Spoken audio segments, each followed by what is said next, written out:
Bienvenidos.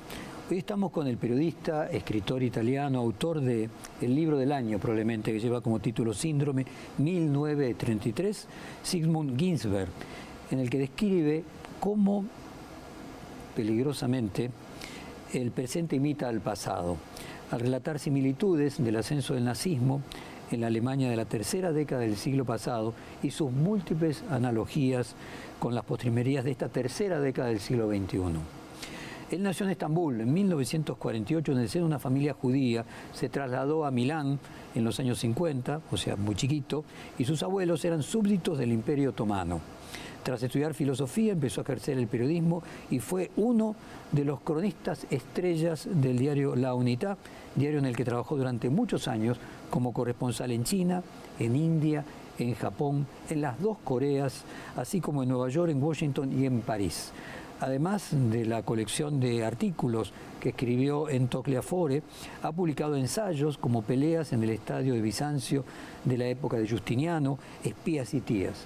Síndrome 1933, su bestseller podríamos decir, se publicó por primera vez en el año 2019, cuando Donald Trump todavía estaba transitando su primera presidencia y aún no había estallado ni la pandemia, ni Javier Milei podría nadie imaginar que iba a ser presidente de la Argentina. El libro Síndrome de 1933, es el libro que ha mencionado varias veces el Papa Francisco para ayudar a comprender los riesgos que enfrentan hoy las democracias liberales. Sigmund, ¿qué sensación le dejó la toma de posesión de Donald Trump y qué piensa sobre las primeras medidas que ha tomado el nuevo presidente de los Estados Unidos? Trump è già stato presidente degli Stati Uniti. Esta segunda vez es mucho más rápido las cosas que está haciendo. Él es mucho más desagradable, si se puede decir esa palabra. Es mucho más agresivo que la primera vez. Tenemos que ver qué consecuencias habrá. Porque en el libro del que estamos hablando, Síndrome 1933, la particularidad de la toma del poder de Hitler en el 33 fue que durante algún tiempo trató de tranquilizar al mundo entero. Y le creyeron que no haría cosas tan terribles como las que dijo en la campaña electoral, que sería razonable, que estaría controlado por sus aliados en el gobierno. Aquí está pasando lo contrario. Las cosas que hace y dice Trump son incluso peores que las que dijo en campaña electoral. ¿Qué significa que Trump esté nuevamente ocupando la Casa Blanca? ¿Qué significa su regreso y que el pueblo norteamericano haya vuelto a votarlo? ¿Manifestación de qué cosa es?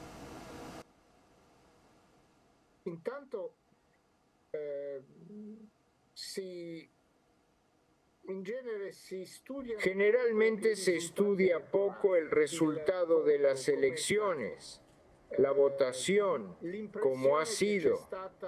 La impresión de que hubo una victoria aplastante de Trump no es exactamente así. Lo que se ve en los resultados electorales es un país partido, dividido exactamente por la mitad. Trump obtuvo aproximadamente los mismos votos que en la elección anterior, la elección en la que ganó Biden, para ser claros, y los demócratas tuvieron 6 millones de votos menos que en la elección anterior. Así que la división existe y es vertical, pero el sistema es tal que él tiene no solo la Casa Blanca, sino también la mayoría en el Congreso. En su libro Síndrome de 1933, usted lo publicó en el año 2019, mencionaba a Donald Trump. ¿Imaginó cuando terminó de escribir ese libro que Trump iba a volver a ser elegido?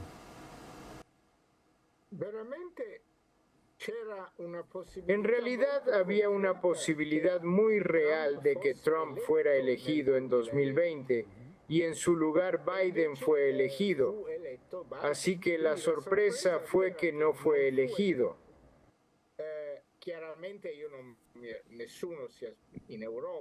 Claramente nadie en Europa, fuera de los Estados Unidos, esperaba que Trump fuera reelegido después del tipo de campaña que hizo, después de las acusaciones que pesaban sobre él y después de intentar anular unas elecciones legítimas la vez anterior.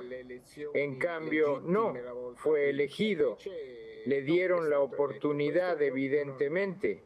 La razón por la...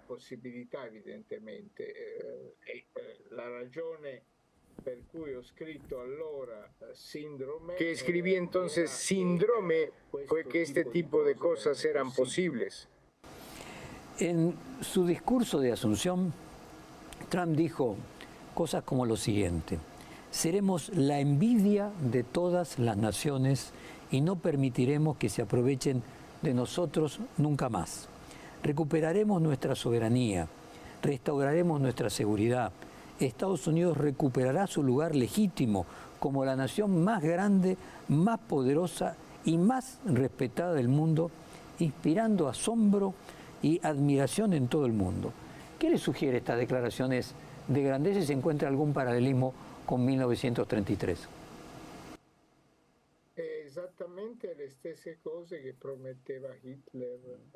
Es exactamente lo mismo que Hitler prometió a sus votantes. Las cosas nunca se repiten de la misma manera. Así que me gustaría inmediatamente aclarar un malentendido. Yo no digo, y mi libro no dice, que se repetirán exactamente las mismas cosas que sucedieron del 33 en adelante. Señalo una serie de analogías, de semejanzas entre lo que ocurrió entonces y lo que está ocurriendo ahora, lo que está ocurriendo este año, lo que ocurría en el 2019, ahora pasa mucho más. Ni siquiera se me pasó por la cabeza ser tan pesimista. No era tan pesimista entonces. Ahora están pasando exactamente las mismas cosas. Lo que espero del lector de este libro es razonamiento. Que razone, pero esto es muy parecido a lo que ocurría entonces. ¿Cuáles son las diferencias? ¿Cuáles son las novedades?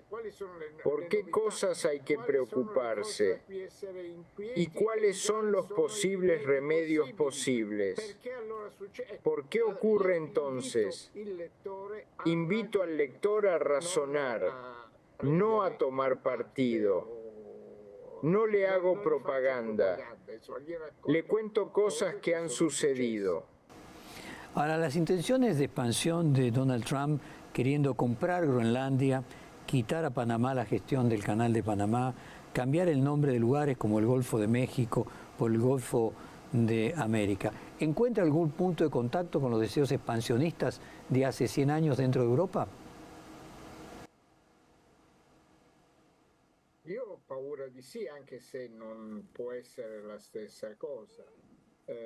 Allora la destra tedesca... Me temo que sí, aunque puede no ser la misma cosa. En aquel entonces, la derecha alemana quería vengar la derrota en la Primera Guerra Mundial. Esta derrota se achacó a los socialistas, a la izquierda, a los que habían firmado la paz.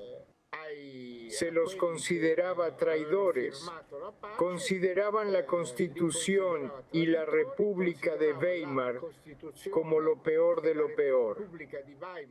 Así que la propaganda de las primeras medidas fueron para reafirmar a ser Alemania grande otra vez, que es exactamente el mismo eslogan que se oye de muchas partes.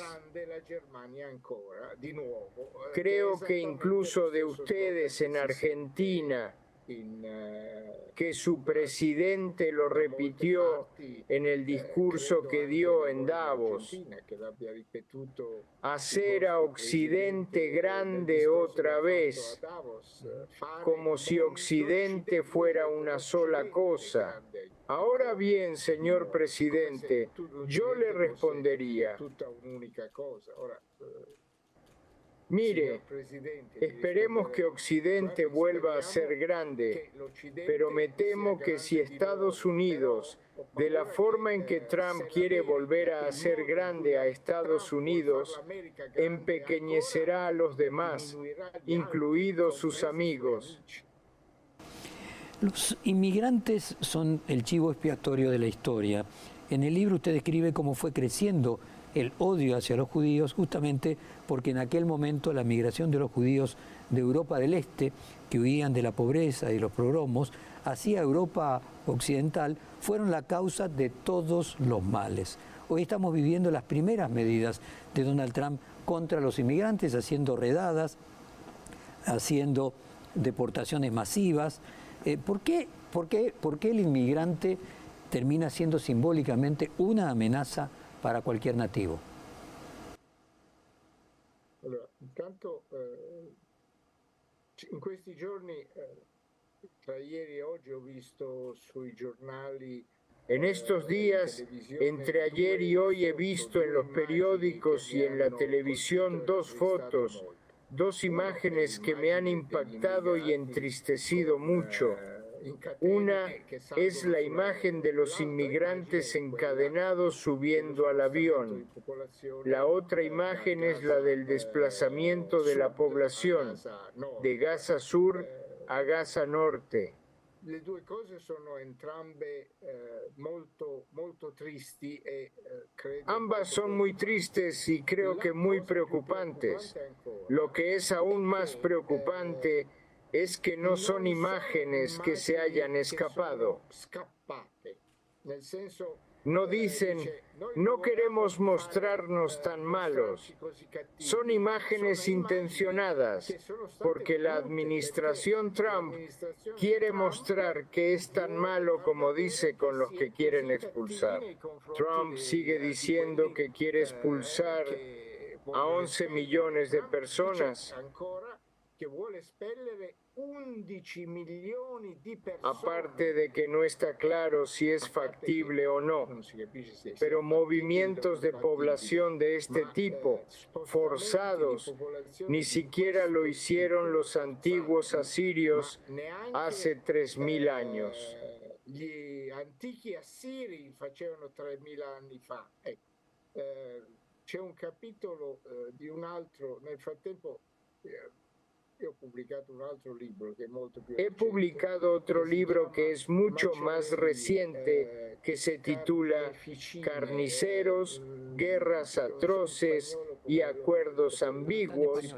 Hay un capítulo sobre los desplazamientos de población en la antigüedad y es impresionante. De lo que por supuesto se jactaban los antiguos déspotas, desde los antiguos asirios hasta los antiguos egipcios y los antiguos romanos. Era algo de lo que no se avergonzaban, de hecho se jactaban de ello como un logro, y eso es lo que me asusta y me entristece aún más. ¿Qué podría pasar usted habló de Gaza, qué podría pasar en el conflicto entre Ucrania y Rusia si Trump decide intervenir en el conflicto y de qué manera podría afectar a Europa? L'Europa in generale è messa molto male. Europa en general está muy mal porque la están apretando entre Estados Unidos, hagamos América grande de nuevo, Rusia, hagamos a la Rusia imperial más grande, y China, que ya es suficientemente grande. No me gustaría que Europa se viera apretada entre estos tres, porque ya Trump nos ha hecho saber que no le interesa el destino de Europa. Estados Unidos estaba bien contento, incluso la administración precedente estaba bien contenta de que Europa no fuera un competidor, un adversario. A Estados Unidos nunca le ha gustado la Europa unida. A Rusia nunca le ha gustado Europa unida porque también la ve como un adversario. A questo punto dobbiamo sperare nella Cina, lo chiedo come. En este punto tenemos que esperar a China. No es solo una broma. Tal vez tengamos que mejorar las relaciones con China para resistir y no ser aplastados. Usted habló de la Argentina y de Milei. Déjeme contarle que Milei dijo en Davos, apuntó contra la ideología de género, tildándola directamente de pedófila, tomando como norma general el caso de una pareja homosexual norteamericana condenado por abusar sexualmente de sus hijos adoptivos. La amenaza de acabar con la figura legal del femicidio calificó de virus la ideología woke, etcétera, y en respuesta a ello los diferentes colectivos de distintas diversidades sexuales salieron a manifestar su repudio contra las declaraciones de nuestro presidente, lo que a su vez motivó la respuesta de Milei aún más confrontativa. ¿Cómo ve usted a Milei desde Italia y qué punto de contacto, si encuentra alguno, con los de su libro Síndrome 1933? Io ho letto sui giornali dell'intervento del vostro presidente Milei a Davos. He leído en los periódicos del discurso de su presidente Milei en Davos y de hecho el lenguaje es de una violencia sin precedentes, pero no quiero hablar de su presidente porque ese es un problema de ustedes. Eso los argentinos lo verán con su presidente. La cosa que me gustaría señalar aquí es la analogía, la similitud del lenguaje. Virus, ese era el lenguaje que utilizaban los nazis con los judíos y con la oposición. Era una enfermedad, un cáncer, una bacteria, una epidemia. Fa senso che si usino parole di questo genere e chiaramente il modo. Para mí tiene sentido que se utilicen esas palabras. Claramente la forma, el lenguaje con el que los nazis en los años 20 y 30 hablaban de los judíos era degeneración moral. Vendían degeneración sexual, la falta de moralidad, la homosexualidad. De hecho, los homosexuales fueron exterminados como los judíos y los gitanos. Este tipo de lenguaje en realidad me asusta porque uno podría incluso decir que es ridículo como Trump dijo que los inmigrantes de Haití se van a comer, quieren robar, quieren comerse tus perros, tus mascotas. Eso es ridículo y tiene gracia, pero lo que no tiene gracia es que luego se lo hayan creído y le hayan votado. En otro discurso de Milei, esta vez en la conmemoración de los 80 años del Holocausto, Milei advirtió sobre el presente y las semejanzas con lo que ocurría previo al Holocausto en términos de ataques a Israel como otra muestra de antisemitismo y odio reciente. ¿Qué le sugiere esa diferencia entre un Milei que apoya Alternativa por Alemania, el partido neonazi en Alemania, y al mismo tiempo defiende al Estado de Israel?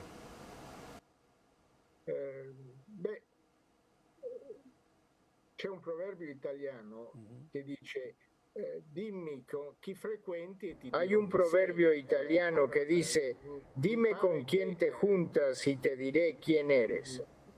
Me parece que Trump, en la inauguración en Washington, se ha rodeado de lo peor de la humanidad, no solo de la política, porque estaba el presidente argentino, la presidente del Consejo de Italia, Giorgia Meloni.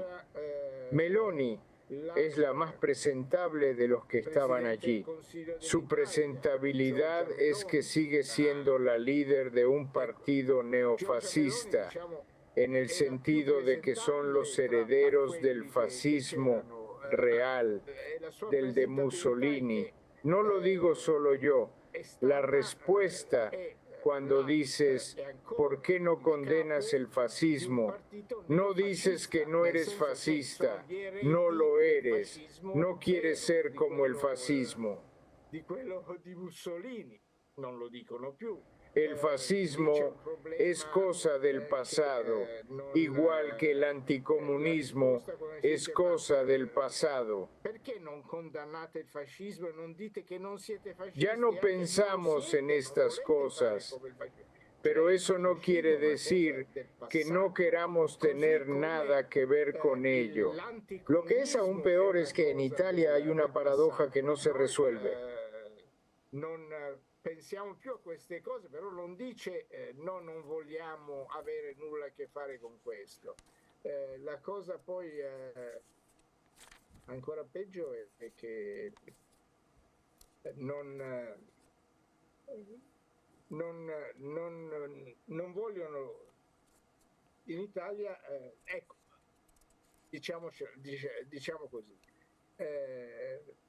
Si uno llama a Giorgia Meloni fascista, ¿debería ofenderse o no ofenderse? Porque si se ofende, entonces no es fascista y está bien. Si por el contrario no se ofende, entonces es un fascista y eso sigue sin estar bien. El problema es que esto no está resuelto.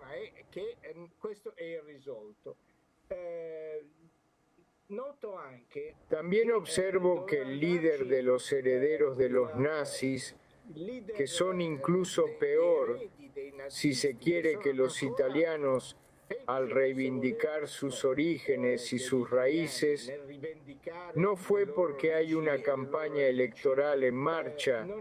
En febrero hay una votación en Alemania.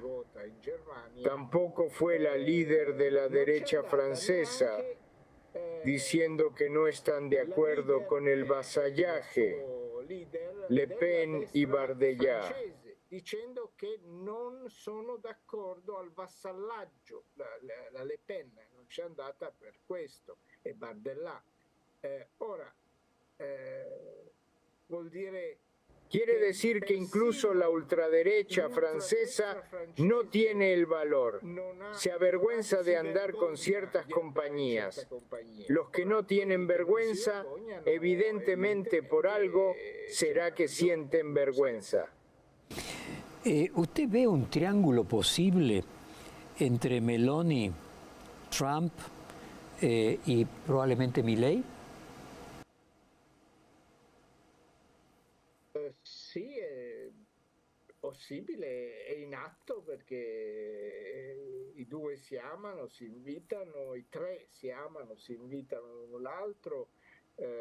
Sí, es posible, está en marcha, porque los tres se quieren, se invitan mutuamente.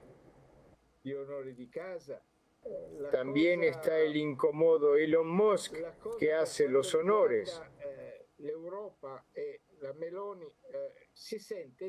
La cosa en lo que respecta a Europa y Meloni, oímos en la prensa italiana a menudo que Meloni servirá de puente entre Europa y Trump. Ora, a parte che io dubito che possa fare da ponte, Ahora, aparte de que dudo que pueda actuar como puente, porque Meloni es en verdad atlantista, está del lado de los americanos, no es pro-europea, nunca ha sido pro-europea. Así que para ser un puente tienes que creer un poco en el otro lado. Incluso allí, esto no lo trato en síndrome, pero había un jefe del gobierno italiano que pretendía actuar como puente entre Hitler y las democracias. Este jefe de gobierno se llamaba Mussolini y tuvo un momento de gloria en la reunión de Múnich. Se llama de apaciguamiento en la historia. Trataron de apaciguar a Hitler dándole Checoslovaquia. Jugó este papel de puente de paz, pero era un siervo de Hitler. Y de hecho, ya sabemos cómo acabó aquello. ¿Qué piensa de la reciente visita de Elon Musk para apoyar al partido Alternativa para Alemania y la conversación que tuvo con su candidato y lo que transmitió a partir de su propia red X? Anche questo è impressionante, ma non ha niente. Esto también es impresionante, pero tampoco nada nuevo. Un artículo su una figura. Hace poco escribí un artículo sobre una figura que me recuerda mucho a la de Musk de ahora, porque mi pasión son las analogías, es decir, ver cosas en la historia que se parecen a las de ahora. El personaje se llamaba Henry Ford y era un genio. Inventó la producción en masa del automóvil que todavía cuelga en la vida del siglo pasado y de nuestro siglo todavía cuelga como la gran innovación que cambió nuestro mundo. Henry Ford era un admirador de Hitler, lo financió y fue también uno que sobre los judíos hizo, gracias al periódico que se compró llamado Dearborn Independent, mientras que ahora Musk se ha comprado X. Antes Twitter lo convirtió en una feroz herramienta de propaganda contra los judíos, que eran los culpables de todos los males. Así que la idea de exterminar a los judíos no fue Hitler quien se la dio a Ford, fue Ford quien se la dio a Hitler. Déjeme leerle un texto que dice así: un saludo hitleriano es un saludo hitleriano, es un saludo hitleriano, escribió el destacado semanario Die Zeit en su editorial. Sigo textualmente: no hay necesidad de complicar esto innecesariamente. Cualquiera que esté en un escenario político, dando un discurso político frente a un público en parte de extrema derecha. En la inauguración estuvieron presentes varios políticos de extrema derecha de Alemania, Italia, de Francia y de Gran Bretaña. Cualquiera que levante su brazo derecho de una manera oscilante y en el ángulo varias veces está haciendo un saludo hitleriano. ¿Coincide usted con Die Zeit de que el saludo de Elon Musk fue un saludo hitleriano? Non lo so se il saluto di Musk era questo. Mi è venuto in mente un bellissimo film. No sé si el saludo de Musk es eso. Me vino a la mente una hermosa película que quizás el público argentino recuerda y conoce. Si no, vayan a verla a YouTube o donde puedan verla, porque es una de las grandes obras maestras del cine de Stanley Kubrick. Está la figura de un brillante asesor del presidente de los Estados Unidos de la época que tiene un tic, es decir, es un amputado y se le sube el brazo automáticamente. La escena es desopilante y cómica.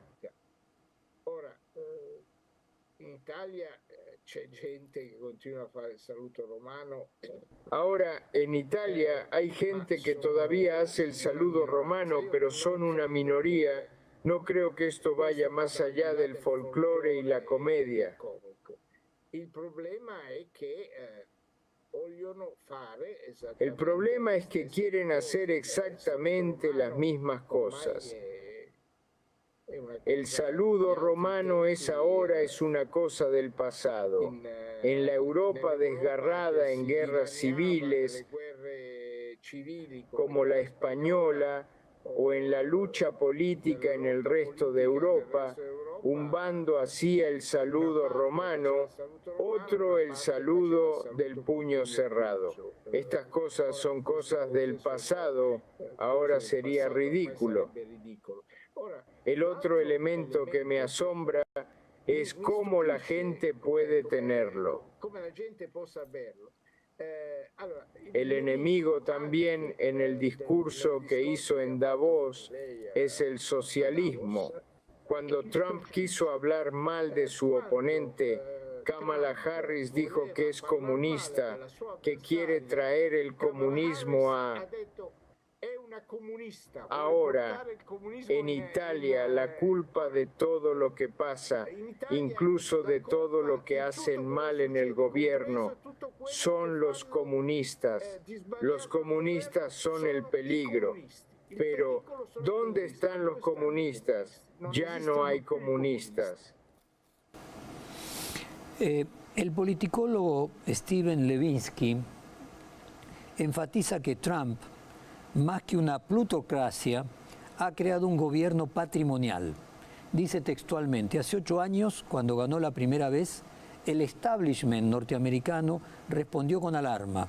Esta vez es totalmente diferente, dice Levinsky. Y todos pudimos ver a los hombres más ricos del mundo en la ceremonia de posesión. ¿Qué cree que significa y qué podría generar esta alianza entre millonarios y política?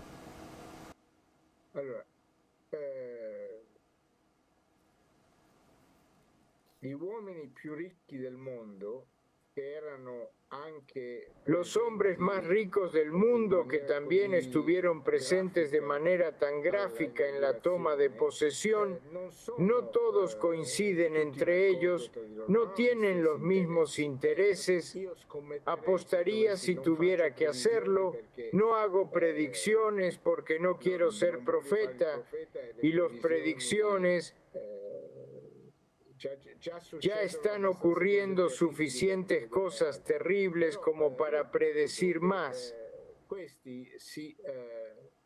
Pero predigo que se saltarán a la yugular mutuamente en muy poco tiempo porque sus intereses no coinciden.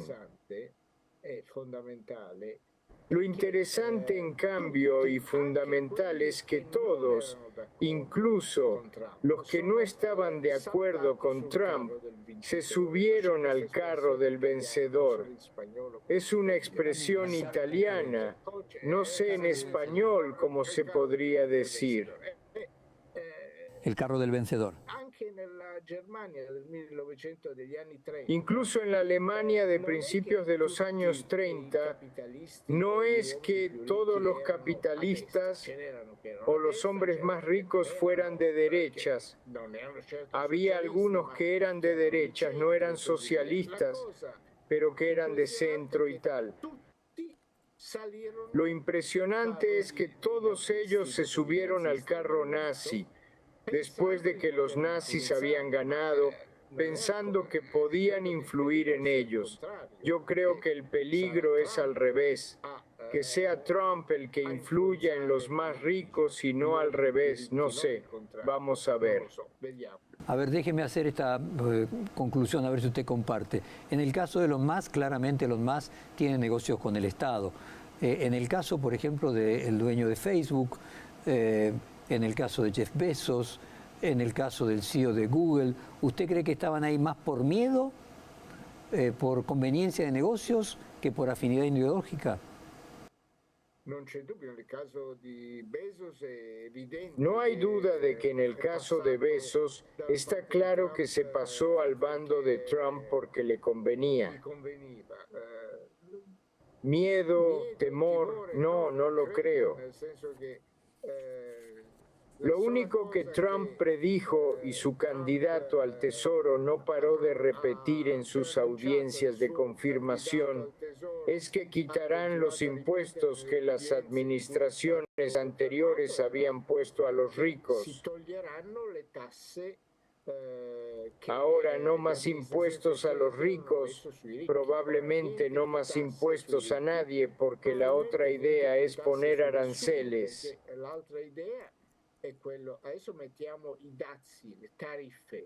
Con aranceles hacemos menos que poner impuestos. Esta es la tremenda idea que está viniendo fuerte. Esa es la idea de hacer que el resto del mundo pague impuestos para que los americanos no tengan que pagarlos. ¿Le preocupa que 4 millonarios concentren el Producto Bruto mayor que en muchos países? ¿Le preocupa este crecimiento o este surgimiento de una especie de tecnofeudalismo en el mundo? Certo che è preoccupante. Il fatto che ci siano i monopoli. Ora, monopoli sono... Por supuesto que es preocupante el hecho de que haya monopolios. Los monopolios son una cosa recurrente en la historia del capitalismo.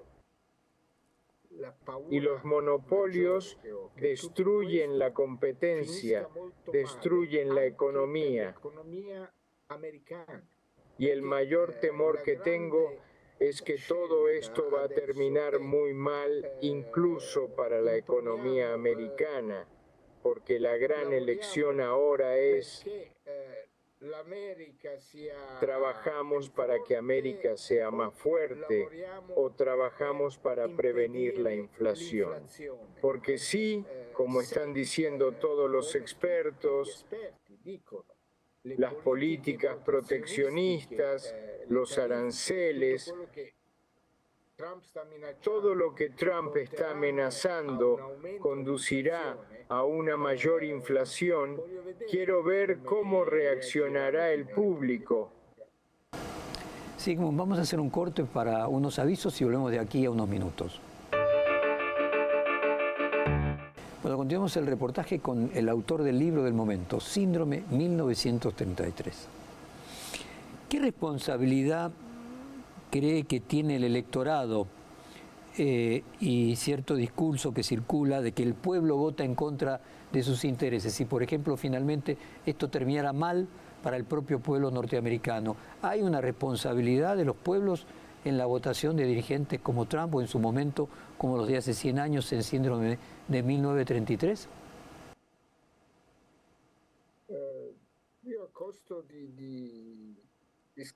A riesgo de escandalizar a mis oyentes, sostengo que el pueblo nunca tiene la culpa. Los votantes no tienen la culpa.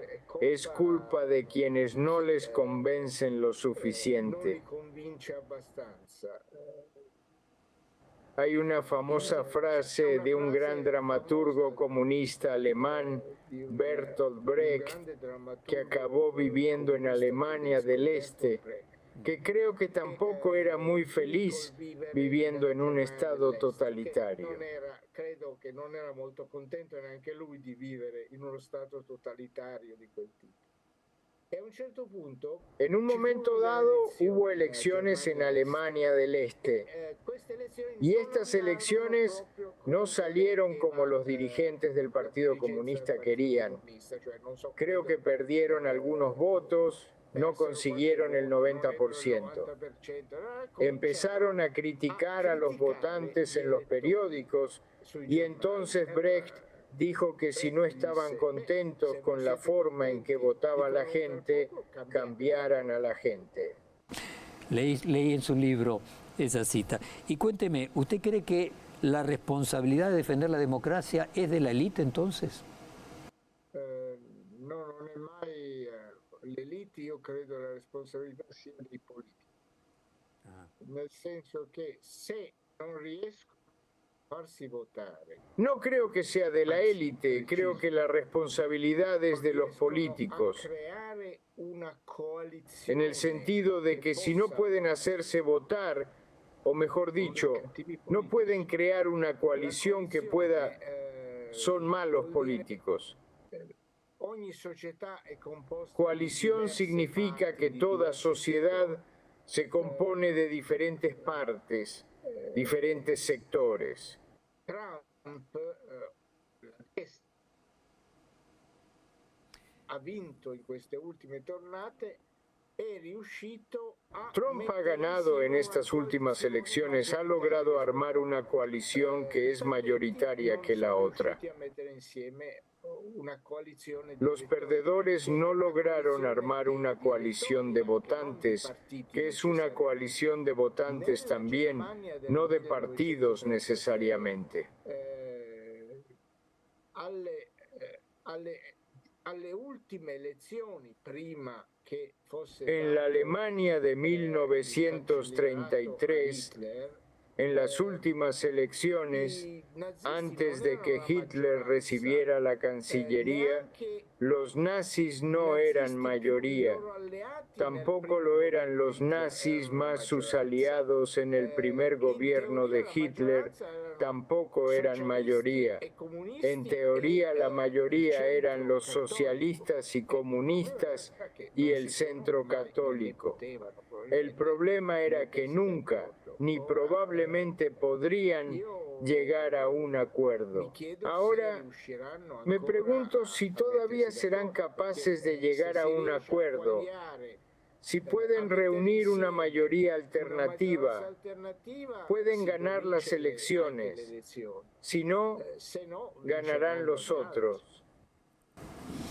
Cuénteme, ¿cuál es su relación con el Papa y qué papel, qué rol cree usted que el Papa Francisco puede llegar a ocupar para ayudar a la defensa de las democracias? Allora, io non ho rapporti con il Papa tranne il fatto che Pues no tengo ninguna relación con el Papa, salvo que leo a menudo que habla de mi libro. La primera vez fue justo antes de las elecciones americanas en las que ganó Biden, porque el Papa, en mi opinión, había querido enviar un mensaje a los católicos americanos de que era peligroso votar por Trump. Y ahí influyó porque los católicos son minoría en América, pero influyen. No es idea mía, lo leí en una revista de los jesuitas que probablemente están familiarizados con el pensamiento del Papa, che también è jesuita. Se avete notato, il Papa non ha preso parte alle elezioni americane. Ha detto che esta vez, si te diste cuenta, el Papa no participó en las elecciones americanas, dijo que no le apetecía ninguna de ellas, porque ninguno de ellos era pro vida. Así que fue neutral. Y esto ciertamente no ayudó al resultado. Ahora bien, tal vez no quería repetir lo que pasó en Argentina, donde fue muy claro en no apoyar a Milei, pero luego Milei ganó. Tal vez no quería que ocurriera, no lo sé. No he hablado con él sobre esto y no creo que aunque lo conozca y hable con él le pregunte estas cosas. L'altro problema del Papa è anche, giustamente, lui si è sempre pronunciato molto. El otro problema del Papa es que justamente siempre ha hablado muy fuertemente a favor de la paz. Pero el problema es que cuando dices, haz esto, tienes que hacer lo otro, y no te escuchan. Al final tampoco te escuchan la próxima vez, porque tus llamamientos a la paz no han tenido ningún resultado. Igual que cuando Biden le dijo a Netanyahu, Netanyahu es uno más de la compañía. Antes no he respondido, me doy cuenta, a la pregunta de por qué Milei es pro-judío, pro-israelí, es pro-Netanyahu, porque está bien con todos los reaccionarios. En su libro usted cuenta que Hitler decía que era un profeta y repetía continuamente de que él veía el futuro. Nosotros tenemos un presidente que también dice que viene del futuro. No sé cuánto usted siguió a Milei y si encuentra algún punto de contacto en algún elemento que puede ser su histrionismo, que puede ser su capacidad discursiva o su capacidad de llamar la atención o su creencia respecto a que es un profeta.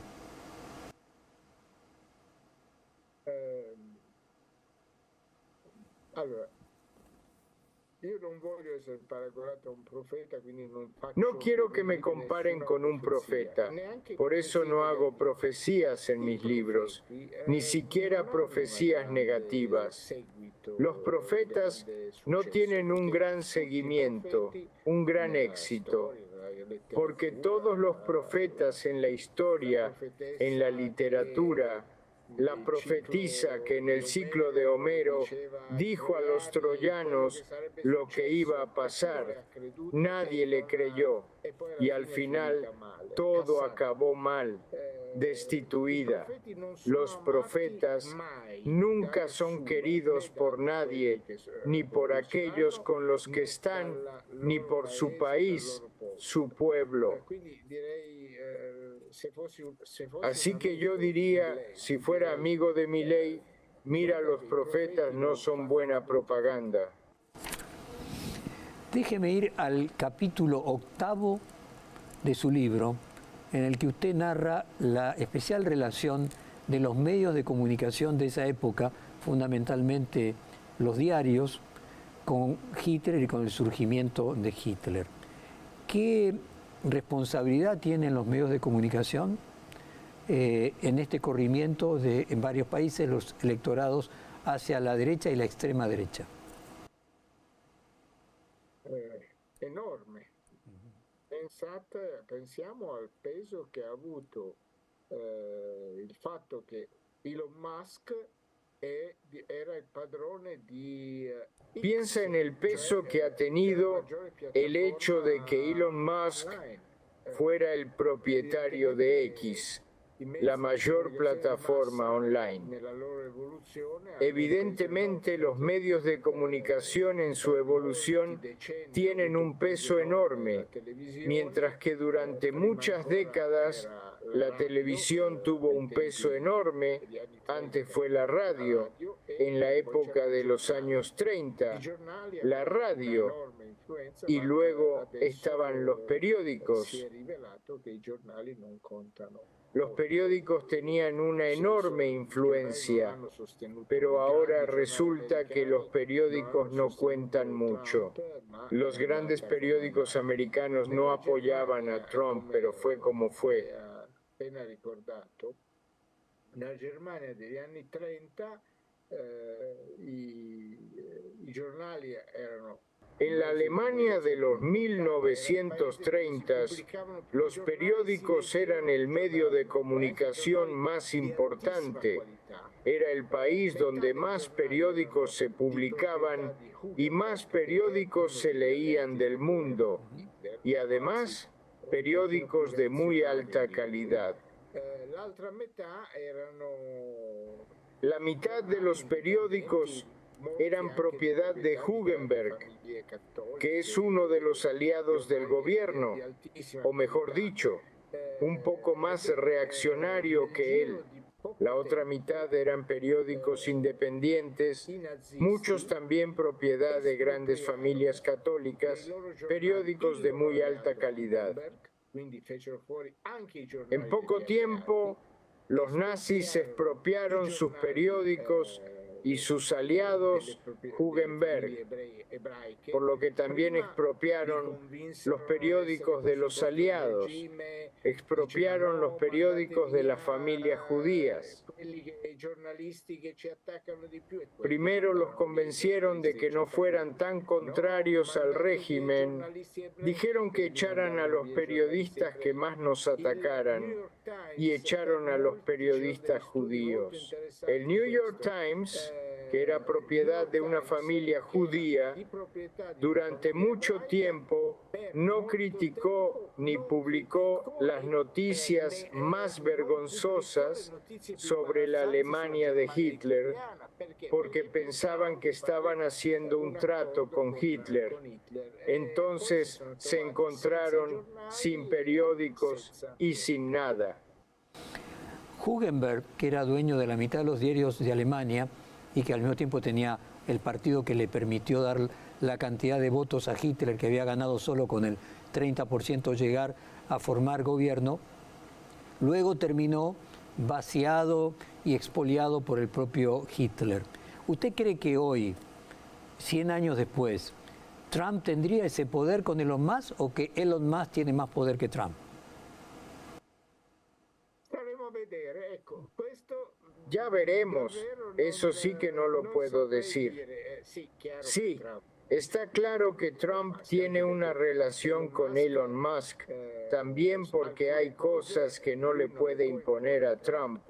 Por ejemplo, Elon Musk tiene interés en una buena relación con China, porque produce la mitad de sus coches eléctricos en China. Si Elon Musk decide, en cambio, que tiene que hacer la guerra a China, creo que Musk gana. Y quería preguntarle casualmente por China. Usted fue corresponsal en China.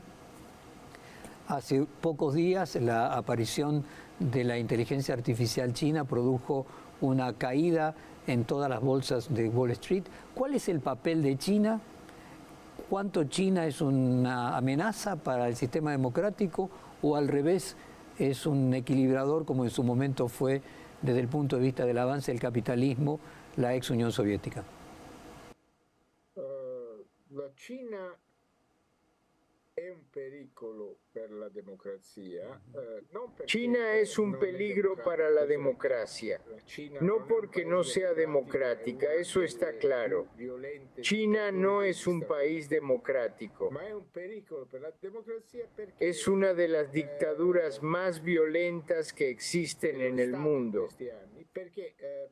Pero es un peligro para la democracia porque, y lo ha sido en los últimos años, puede hacer pensar que podemos tener desarrollo económico sin democracia. Durante mucho tiempo, durante 30 años, este ha sido el mensaje de China.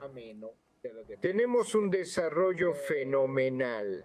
No tenemos democracia, así que se puede prescindir de la democracia. Si este mensaje no calara, sería lo peor.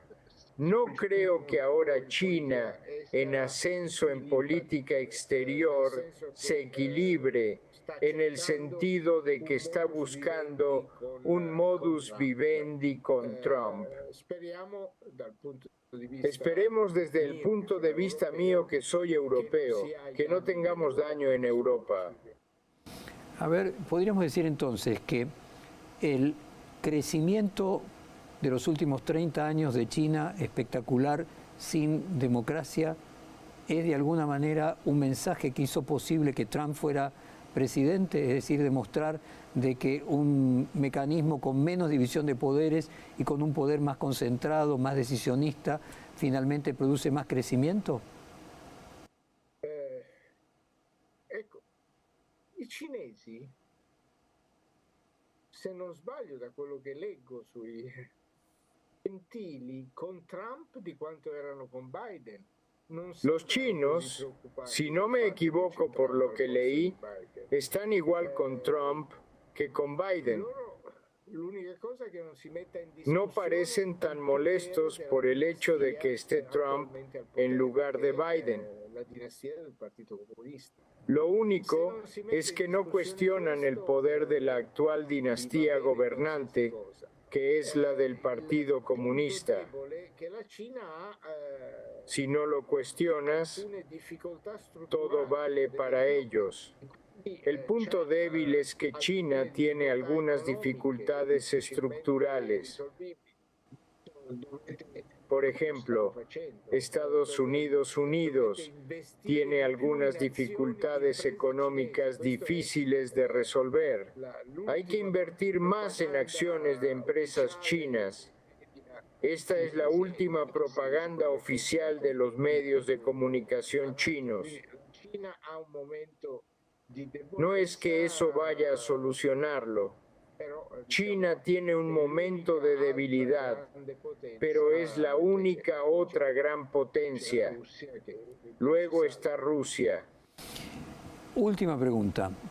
¿Qué deberían hacer los políticos progresistas, aquellos que no coinciden ni con Trump, ni con Giorgia Meloni, ni con Milei, para recrear alternativas a este tipo de gobiernos de extrema derecha?